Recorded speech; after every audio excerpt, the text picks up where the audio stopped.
Hey folks, what's up? Here is 59 Pearl, and I'm a huge fan of the Digitakt, and during the past days I started creating minimal house tracks, and there were some questions of one of the or of a couple of my followers how I created those tracks. And I'm working on something new right now, and I thought to give you a little breakdown of this track so you can see what techniques I'm using and how I do this. Let's have a first quick listen how it sounds like, and afterwards I'm going through each of the tracks and quickly explain what I did here. So have a listen.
So, and so forth.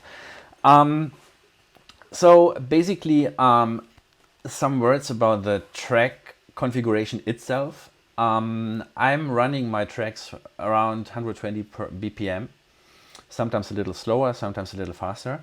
And on those minimal tracks, I use a lot of swing. So this track uses like 60% of a swing that gives this whole track a much more lively appearance. And my tracks are usually sorted with a specific way of organization, and I wrote a little blog post about this. You can read a little more on that. Basically, it's like I put different elements of the track on each track. It's on the same audio track of the Digitakt. So on track number 1, I have, let's say, the kick. On track number 2, I have the snare. On track number 5, I always have the bass sound. And track number 8 is always like a texture or a pad sound or something. That makes it pretty easy for me when I switch through patterns, when I play like a set or something. That makes it pretty easy for me to keep an overview what I'm doing there. And then the next thing is about the selection of my sounds. Is a little lo-fi techno. I recently started using a lot of lo-fi techno sounds, and I really like that because Digitakt makes it easy to add more of this feeling to it. So let's go through the tracks. The first one is a kick sound, and that sounds like this. And beside the kick sound itself, that sounds like this. It's a pretty ordinary kick sound from a lo-fi sample library. I added some crackles here. That sounds like this. Very subtle, and it opens and it closes like it's a little wave that plays between these two kick sounds. Here's another one of this. This is pretty short. There's like a vinyl crackle sound. And all of this together creates already like a groove just with the kick track actually. So the next track is the snares, and I'm using a lot of the trick conditions of the Digitakt to create variations. Normally my tracks, they use all of the 4 pages of the tricks, so that I have 64 tricks. This track is a little different because I'm using only 16 tricks. That means the whole track is made with only 16 notes on each track. But I want variation, so my track's running like 8 or 10 minutes easily. But I want to give the listener, I don't want to get them bored, or I want to create evolving patterns. And trick conditions are a huge part of that. And the snare sounds like this.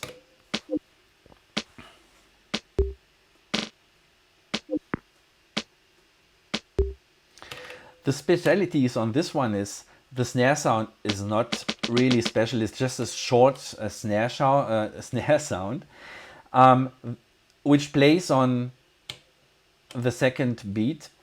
But what I did is the second snare sound uses 3 tricks to create like a little micro drum roll from time to time. But I don't want to play this each time the playhead passes it. I want to subtle play it and randomly play it. And I do this with the trick conditions. And here you see this trick is played only 25% of the passing, only 25% of the times the playhead passes it. And that sounds like this. There it was. And the random plays gives it a little, it's unpredictable. And in case it's not playing, I programmed a regular trick that is using a condition that's called pre.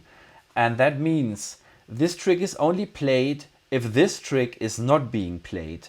And if this trick is played, I'm using micro timing so that this trick is being played on this place, because Digitakt doesn't allow to play more than one sample on one trick. And that is like, in the result, it's a snare that differs from time to time. And on this track, I also added some random notes like this one. It's like a little note that plays only every second time the head passes this trick. And this is like a little click sound that's very typical for minimal house. And that plays only in 50% of the times the head passes this trick. And altogether gives a little randomness already in this track as well. Okay, next track is the hi-hats. I'm using a pretty short hi-hat, and basically it's not doing anything special. I like to use different velocities. So you see that here, this one is a little louder, this one is a little lower, and this one is the regular loudness. And that again takes away a little of the harsh grid of the Digitakt. And I added some little micro hi-hats, closed hi-hats, that are played randomly as well. Oops. That are played 50% with a 50% possibility. And here is another one that's played 50% possibility, and that gives this track a little more shuffle play.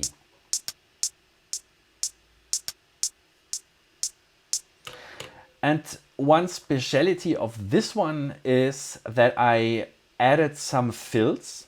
So the hi-hat sound itself plays with the trick condition again. It plays when I don't push the fill button. When I push the fill button, another hi-hat sound is being played, the trick after the normal hi-hat. And again, I'm using micro timing to push it back to this position. And that sounds like this.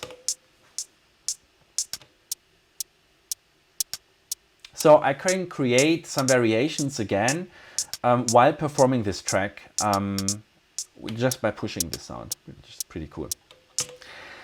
Then the next track is a voice that sounds like this. Another actor in the...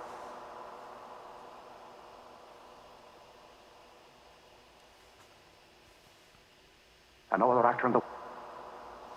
And what makes this voice is a little special. I'm using LFO to modify the starting point of the sample itself. And you see that when I play the track. Another actor in the... This is the sample waveform. Another actor in the...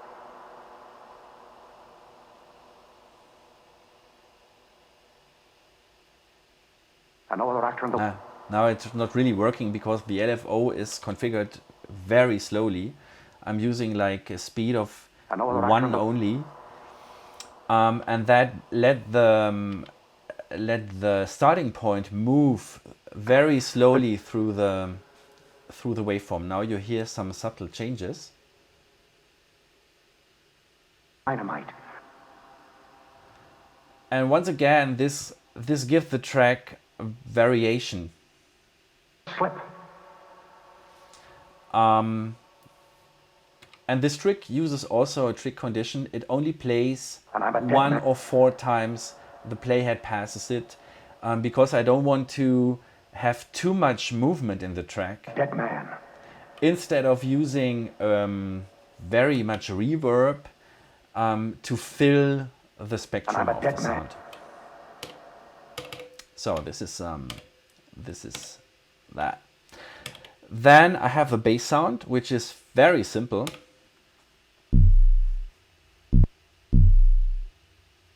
There's nothing to say about that. That's like a sample I found in the library, and I just placed it, and there's really nothing special about that. The next sound is a melodic element. I try to add some melodic elements, but not too much. Most of my tracks, they use most likely 2 notes or 3 notes.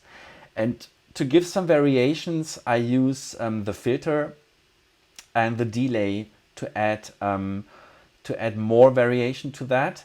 And also, you see that here already, I'm using loads of delays and reverbs, so that this sound is pretty short, but the delay let it run a very long time. And the tricks, they play only 1 of 8 times that the playhead passes them. But the rest of the time, the delay fills the spectrum, and that sounds like this. And each time it's being played, I can modify it with the frequency of the filter.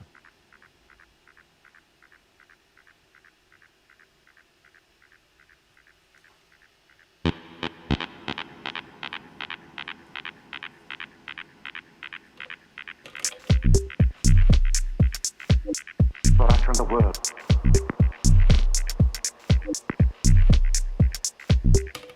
Okay. So now to the last 2 tracks, and in this track I'm using two tracks for creating a texture, and the first one sounds like this.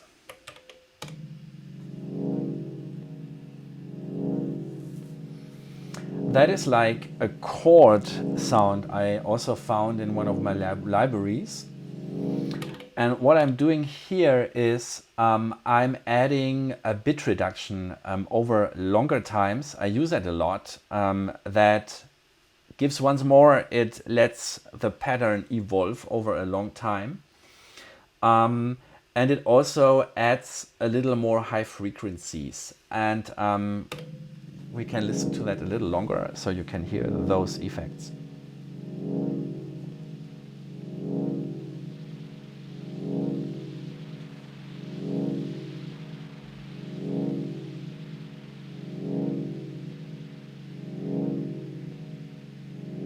Yeah, so this is basically Nothing really special. The filter is not really used for that. Maybe I'm opening the filter when I start the track. That's what I'm doing a lot. And then it sounds a little like this. I use this technique pretty often to start a track with low frequencies, and then I open up the filters over a longer time, maybe 4 bars or something. That gives again more variations, and it leads the listener into the track. And then there is like a second chord that plays like this. Let it play alone. And this uses again LFOs to modulate the filter frequency very slowly. I think it's once more, it's like 1 only. And the filter is opened over a very long time, and that keeps the track very moving together with the other pad sound I'm using.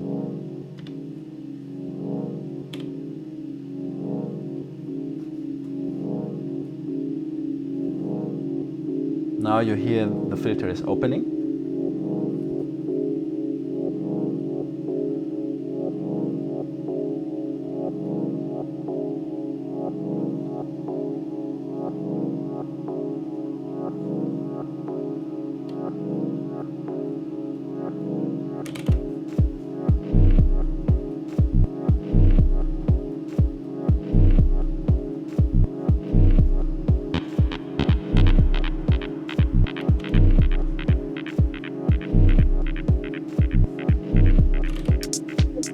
I'm a dead man.